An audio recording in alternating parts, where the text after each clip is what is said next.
खलील भाई, एक तो मिर्गी के झटकों के हवाले से कॉल वो मैसेज था, उनका भी इरशाद फरमा दीजिए, कुछ कलाम भी सुना दीजिए। सल्लल्लाहु अलल हबीब सल्लल्लाहु अलैहि मुहम्मद सल्लल्लाहु अलैहि वसल्लम। मिर्गी के झटकों के हवाले से ये है कि रूहानी इलाज में अर्ज़ कर देता हूँ। जो भी तिब्बी इलाज होता है इसका, वो तो बाकायदा आप किसी अच्छे तबीब को दिखाएं तो इंशाअल्लाह अल्लाह ने चाहा तो फ़ायदा हासिल होगा। तो पूरा प्रॉपर एक बाकायदा इलाज होगा चेकअप के बाद, तो अल्लाह पाक शिफा अता फरमाए, से तंदुरुस्ती सलामती दे। मैं रूहानी इलाज अर्ज़ कर देता हूँ। मेरे आका शेख तरीक़त अमीर अहलुस्सुन्नत दामत बरकातुहुम आलिया के अता करदा है। आपने इरशाद फरमाया कि बिस्मिल्लाहिर्रहमानिर्रहीम के साथ सूरतुश शम्स, ये कुरान पाक में 30वें पारे के अंदर सूरतुश शम्स है, तो इसको जो है एक बार पढ़ना है और इसको पढ़कर जिससे मिर्गी हो उसके कान में फूंक मार दें तो इंशाअल्लाह अज़्ज़ व जल उसको फ़ायदा हासिल होगा। इसी तरह से मज़ीद इलाज ये भी है कि कभी कभी ऐसा होता है कि मिर्गी वाले को अचानक जो है वो दौरा सा पड़ता है, तो उस वक्त का वो काफ़ी मुश्किल वक्त होता है। तो उसमें जो है एक ही सांस में, यानी कि ये अमल जो करना है ये एक सांस में पढ़ना है।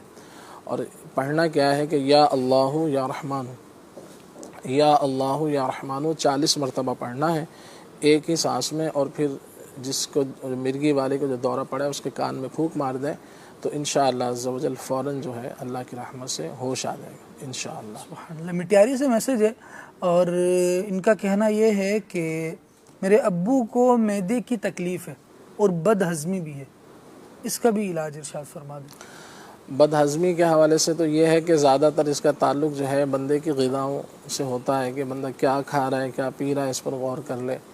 खाने से आधा घंटा कबल और खाने के 1 घंटे बाद जो है वो पानी ना पिएं, तो ये भी एक बदहज़मी, जो लोग पानी पीते हैं तो ये भी एक सबब होता है। और इसी तरह से ये देख लें कि क्या खाने के बाद ऐसा होता है, बाद लोग खाना खाते हैं और सो जाते हैं, तो ये भी बदहज़मी इस तरह से होती है। या इस तरह ज़्यादा खा लेना, या फिर कभी ऐसा होता है कि ऐसी चीज़ें खा लेना जैसे अभी लस्सी पी है उसके बाद चाय पी ली, या कभी खाना खाया तो फ़ौरी चाय पी लेते हैं, तो चाय तेज़ाबियत भी पैदा करती है, तो बाज़ों को तेज़ाबियत हो जाती है इससे। और वैसे तो खुश्की करती है, चाय की कसरत बाद लोग करते हैं, तो इस पर गौर कर लें। यानी खाने पीने पे बदहज़मी का, गैस का ज़्यादातर मामला जो है ना बंदे के अपनी ग़िज़ा से होता है। तो इसी तरह से वॉक नहीं करते हैं तो रोज़ाना चला भी करें तो इंशाअल्लाह अल्लाह ने चाहा तो बेहतर हो जाएगा। बाकी एक इलाज ये है कि अंजीर जो है खाने के बाद 2-2 खा ली जाए 2 टाइम, तो इससे इंशाअल्लाह मैदे के मामला जो है वो भी बेहतर रहेंगे। और कब्ज़ बाज़ों को होता है, उसकी वजह से भी मैदा ख़राब होता है, तो इससे इंशाअल्लाह अंजीर से कब्ज़ भी दूर हो जाएगी। तो मुनासिब मिक़दार में जैसे खाएं और वो खाएं कि जो खाना चाहिए, मुरग़न ग़िज़ाएँ, तली हुई चीज़ें, इस तरह ज़्यादा चाय। ऐसे ऐसे लोग भी आपके कुरंगी के एक इस्लामी भाई से रब्ता हुआ था, तो उन्होंने बताया कि वो इतनी चाय पीते हैं कि उनके साथ थर्मास रहता है। अब जाहिर बात है कि वो बेचारे फिर परेशान ही होंगे। अल्लाह करम करे, तो अल्लाह उनको भी शिफा अता फरमाए। जी, ये तो रूटीन मतलब आम तौर पर लोगों की होती है, खाना खाया तो उसके बाद ये होता है कि जी लाएं चाय ले आएँ। मना किया जाता है कि तेज़ाबियत पैदा करती है चाय, और जिनको इससे फ़ायदा हासिल होता है तो वो भी आपने देखा है कि चाय से जिनको फ़ायदा हासिल होता है, मेरे आका शेख तरीक़त अमीर अहलुस्सुन्नत ने इसकी नीयतें भी लिखी हैं कि चाय पीना जो है वो जब पिएँ तो इसका क्या नीयत करनी चाहिए।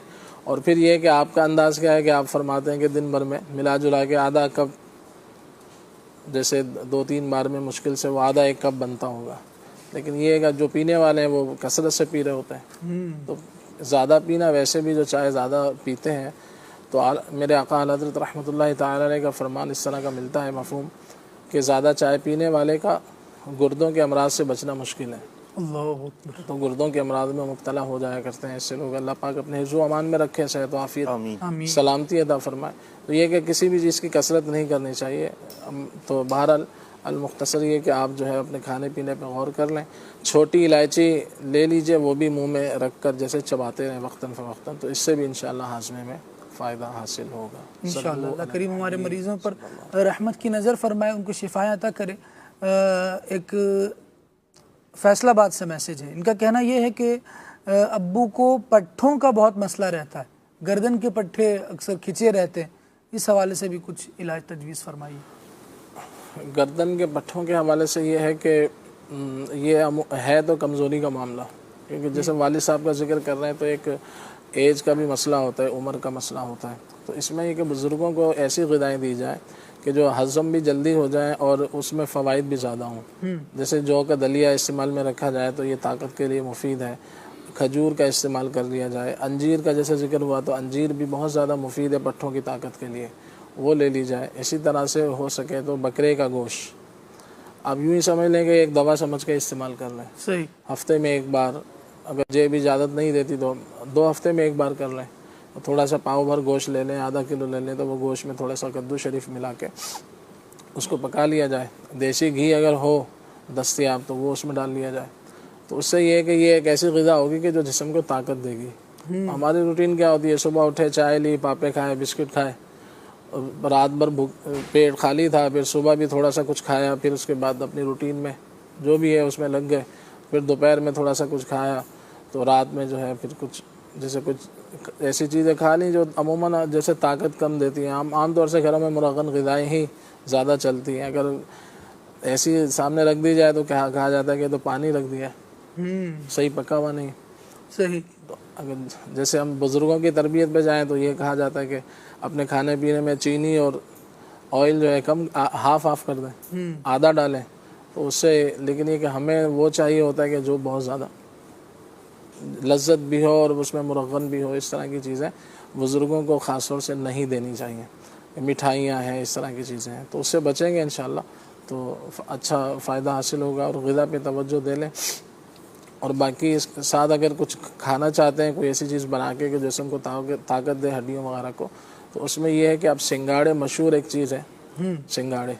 तो ये ठेलों पर भी ब्लैक कलर के मिल रहे होते हैं, रखे होते हैं। तो ये खुश्क जो है पंसारियों की दुकान से मिल जाते हैं। सिंगाड़े 100 ग्राम ले लें।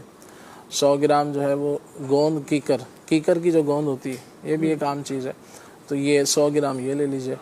और तीसरी चीज़ है मखाने एक वो होते हैं जो वो चीनी की तरह मीठे मीठे होते हैं, वो अलग होते हैं।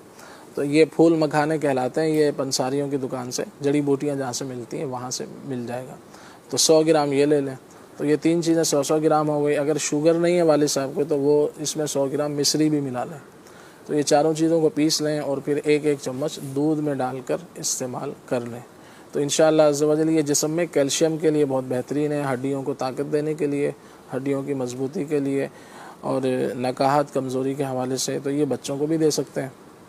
तो जो बच्चे कमज़ोर होते हैं उनको आधी चम्मच दूध में डाल के, तो ये इंशाअल्लाह खुश जायका भी होगा। बच्चे उम्मीद है कि इसको खुशी से इस्तेमाल कर लेंगे। तो बड़ों के लिए भी मुफीद है और बहुत अच्छी चीज़ है और बहुत ही मुफीद है, मुख्तसर भी है और खाना भी इसका आसान। जो माँ बनने वाली ख़वातीन होती हैं वो भी इस तरह के इलाज को इस्तेमाल कर सकती हैं, जैसे गोंद और ये चीज़ें पहले से अगर खाएं? इनको जो है ना वो जो भी करें इस तरह के, तो उनको जो है ना अपने तबीब से, डॉक्टर से मशवरा करना चाहिए कि इस दौरान जो है वो अमूमन जो है दवाइयों का इस्तेमाल नहीं होता। और ये कि जो ताकत की दवाएं भी इस्तेमाल की जाती हैं तो वो मशवरे से होती हैं। तो इसमें यह है कि ये अंजीर इस्तेमाल कर सकते हैं, तो इनको बहुत ज़्यादा मुफीद है। बाकी इस तरह की दवाएं आमतौर से या तो बाद में इस्तेमाल होती हैं, या फिर ये है कि कुछ ऐसी दवाएं कि जो बंदे के मिजाज के मुताबिक जो है वो डॉक्टर या तबीब जो हकीम है तो वो उनको देखकर जो है ना तजवीज़ कर सकता है। लेकिन ये है कि जो आपने जिक्र किया, तो इस दौरानिए में दवाओं से बचना ही चाहिए, ग़िज़ाओं पर तवज्जो दें। ग़िज़ाओं पर तवज्जो, और अगर कुछ ऐड करना चाह रहे हैं तो वो चाहत से नहीं करें, डॉक्टर के मशवरे से कर लें। जी, दूध है, जी दूध है, दही है, ऐसी चीज़ें हैं कि जो तवानाई देती हैं। जैसे बकरे का गोश्त का मैंने जिक्र किया, तो इस तरह की चीज़ों का इस्तेमाल किया जाए। बाकी जैसे आपने फरमाया कि वो अगर कुछ ऐड करना है, कोई दवा लेनी है, तो वो फिर ना के इश्तिहार दे के, नेट का दौर है, नेट पे देखते हैं, दूसरे दिन जो है ना वो लेने पहुंच जाते हैं। तो ये भी एक नुकसानदेह चीज़ है।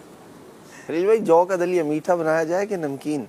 जैसा भी कई बार इसके फ़ायदे जिक्र फरमाते हैं कि नाश्ते में हो। जौ का दलिया एक तो ये कि हज़म होने के एतबार से बहुत बेहतरीन है, हज़म भी हो जाता है। और फिर ये कि कहते हैं कि नाश्ते में क्या खाएं, तो ये खा लें। और फिर ये है कि ये तेज़ाबियत के लिए, जिस्म में तेज़ाबियत हो, कमज़ोरी हो, उसके लिए बहुत अच्छा है। गम जो होता है उसको भी दूर करता है, वाह, तो दिल के लिए मुफीद है। फिर ये है कि जौ से ही बनता है, जौ का दलिया, तो जौ वैसे ही जैसे सुन्नत है, तो ये भी एक फ़ायदा हासिल होगा इंशाअल्लाह। तो गम की दवा जौ का दलिया। फिर इसमें यह है कि आप इसको मीठा बनाना चाहें तो इसमें चाहें तो जैसे शहद मिला लें, आए, पका लें इसको, उसके बाद थोड़ा सा शहद डाल के ऊपर आप इसको खा लें। चाहे 2-4 खजूरें इसमें टुकड़े करके डाल लें, चाहे अंजीर काट के थोड़ा सा डाल लें, चाहे इस पर जो है वो नमकीन ही आप इस्तेमाल कर लें, चाहे इस पर थोड़ा सा वो देसी जो चीनी होती है, शक्कर जिसको बोलते हैं, गुड़ वगैरह, वो थोड़ा सा डाल कर इस्तेमाल कर लें। तो जो वाइट चीनी होती है उसका तो यही है कि कहा जाता है कि ये मीठा जहर है, इससे तो बचना ही मुनासिब होता है। तो ये जौ का दलिया बहुत मुफीद है, बड़े भी, बच्चे भी, छोटे बड़े सब ले सकते हैं। माशाअल्लाह, अल्लाह करीम रहमत की नज़र करे और हमारे बीमारों को सेहत अता करे, जो परेशान हाल है उनकी परेशानियाँ दूर फरमाए, जो गमज़दा हैं उनके गमों का मदावा हो। और आइए खलील भाई की तरफ फिर दोबारा आते हैं और आप